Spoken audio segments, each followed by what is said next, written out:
alarming. I really want to drill down on it, but first, take me through what you found.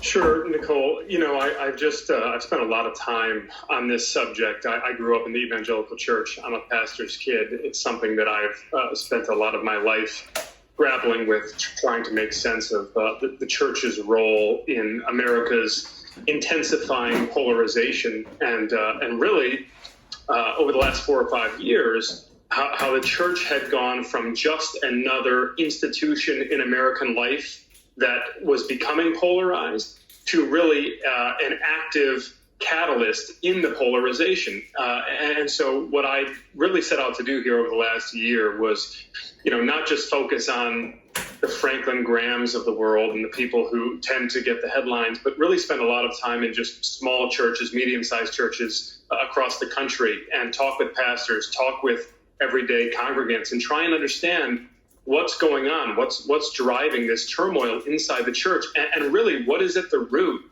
of this sort of existential urgency that seems to be animating so many churches now. Because everything I grew up believing and reading and studying in the scriptures, Nicole, always emphasized that this world, this thing right here in front of us, is fleeting and ultimately insignificant and not where we're supposed to be focused. And yet the American church of today seems to be entirely fixated on the here and now and on this country and on these culture wars. And it seems to be tearing the church apart from everything that I've seen.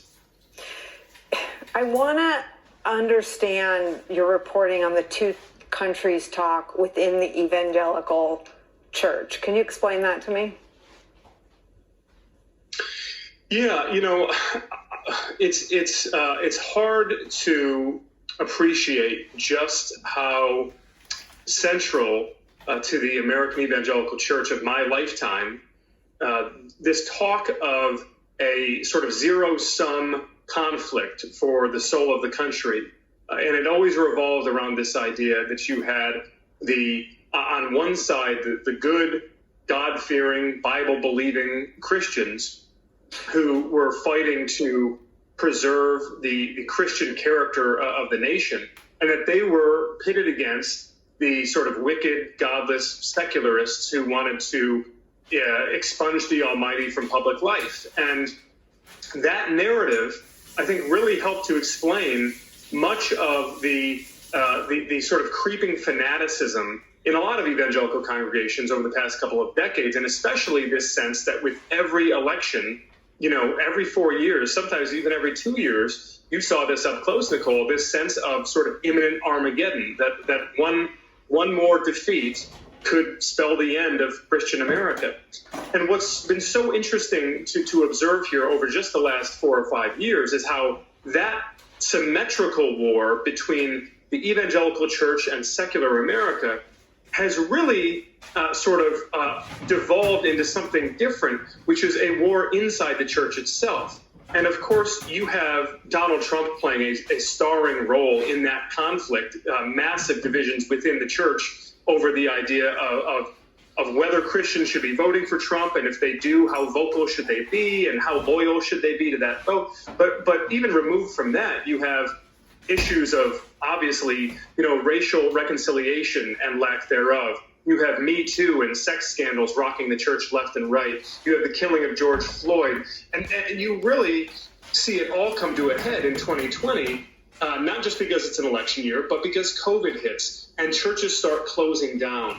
And suddenly, all of this sort of apocalyptic rhetoric about the godless culture targeting the church, it seems to manifest itself for a lot of these evangelicals who have been hearing for years that big government and secular culture is going to look for a way to shut down the American church. Well, here you have it. They're going to use this pandemic to keep you out of your house of worship and to try and break apart the evangelical church. So it's all of this has sort of been swirling in different ways, but it has suddenly come into alignment in a very real and a very dangerous way, I would say, over the last several years. I want to press on the danger, and I want to read this excerpt from your reporting. Honestly, I'm more concerned than it was a year ago, and that's saying something. That's Russell Moore. It may sound like Chicken Little, but I'm telling you, there is a serious effort to turn this two countries talk into something real. There are Christians taking all the populist passions and adding a transcendent authority to it. Moore is not exaggerating. More than a few times, I've heard casual talk of civil war inside places that purport to worship the Prince of Peace. And far from feeling misplaced, these conversations draw legitimacy from a sense of divine justice. The church is not a victim of America's civil strife. Instead, it is one of the principal catalysts. That was, for me, this paragraph I've come back and read over and over. First, explain who Russell Moore is, and just expand on this idea of civil war and America's strife. Yeah, so up until about a year ago, Russell Moore had been the leader of the Southern Baptist Convention's policy arm, which is a very prominent role within America's largest Protestant denomination, the FBC. And Russell Moore, rather famously, took a stand against Donald Trump after the Weekend of Access Hollywood, not necessarily a partisan political stand, but he sort of observed this well-coordinated campaign among evangelical Christian leaders that weekend in defending and ultimately sort of justifying Donald Trump's behavior. And Russell Moore sort of threw up his hands and said, "What are we doing here? This is not the church. This is terrible for the witness of Christ in our culture." And ultimately, that sort of lit the fuse. And several years later, because of a whole host of things, including his advocacy for investigating sexual misconduct in the church and arguing more forcefully for real efforts at racial reconciliation in the church, Russell Moore found himself on the outs and really found himself, as he described it to me, as a victim of sort of a sustained campaign of psychological warfare, people in the church really doing and saying things to him that you wouldn't see in the ugliest corners of our society, much less inside the church. And yet here he was. So Russell Moore left the Southern Baptist Convention, and now he is sort of out on his own, spending a lot of time meeting with pastors around the country, trying to counsel them on how to navigate this incredibly tumultuous period in the church. And what Russell's told me over the past year, as he's been doing his thing and I've been doing my thing reporting, we keep comparing notes. And every time we've talked, he just keeps telling me, boy, this is getting worse and worse. Like I really had a hope that we had hit rock bottom and that all of this might be bouncing back. But in fact, as he said in that quote, you do have Christians and you do have Christian leaders who are taking some of the most extreme fringe political positions that we hear in the discourse today about secession or about civil war, about imminent armed conflict between our own citizens, and they're adding these religious undertones to it and lending it that sort of spiritual legitimacy. There's another part in the piece where I talk with a man at a church who basically says that he is no longer willing to separate the political from the spiritual, and that in fact he believes that the election was stolen from Donald Trump because it was a demonic plot against America. And it's just important to, I think, underscore here, Nicole, that if you are willing to believe that, if you're willing to believe that there is a war against you and against your God and against your country all in one, then I think quite naturally you'd be ready to take up arms or at least entertain the idea that conflict is near.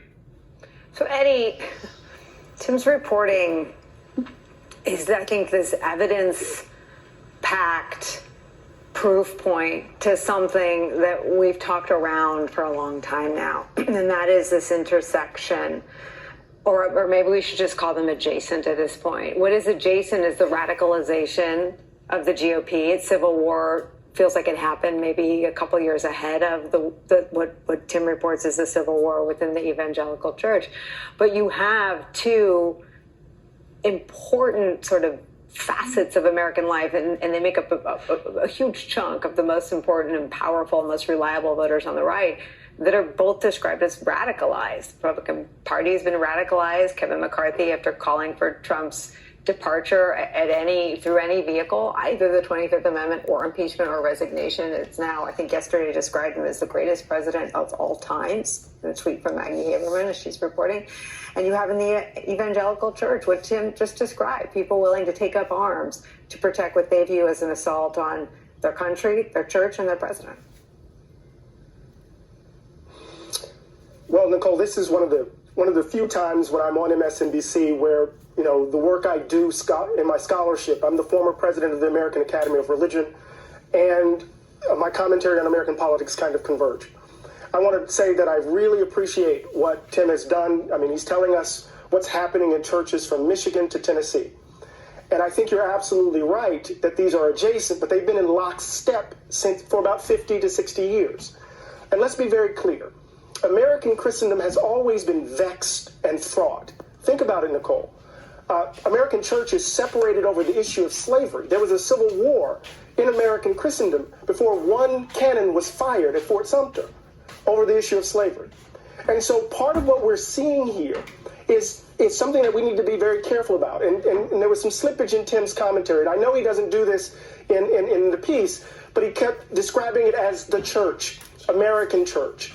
And what we know is that this is white evangelicalism, right? Because we see the difference between white evangelical support for Donald Trump and Hispanic and black evangelical support for Donald Trump, even though there was some. So there's something that's not necessarily rooted in evangelicalism, but rooted in the adjective, white, that it's doing more work here with the noun than we thought about, than we might acknowledge. So part of what we have to do is tell a thicker story about the history of American Christendom, of white Christian evangelicalism, or white evangelical Christianity, and how it has been radicalized as the nation has lurched toward a more multiracial democracy. And that's a complicated story. And behind Tim's narrative, of course, is the work of Sarah Posner, the work of Randall Balmer, the work of Anthea Butler. There's so much to tell here, but it's hard to get our minds around. But we need to be careful here. This is not American Christendom. This is white evangelical Christianity. And we need to understand that the adjectives are more important than the noun. Okay, we're not going to rush this because I think you're right. It's thick and it's important. I'm going to give you a chance to respond to that, Tim, but I have to sneak in a quick break. I also want to show you, and I want to put on both of you, the mission of helping everyone understand whether Donald Trump was accelerant or Donald Trump was cause and effect or what the Trump piece really was. A quick break. Tim and Eddie will be right back.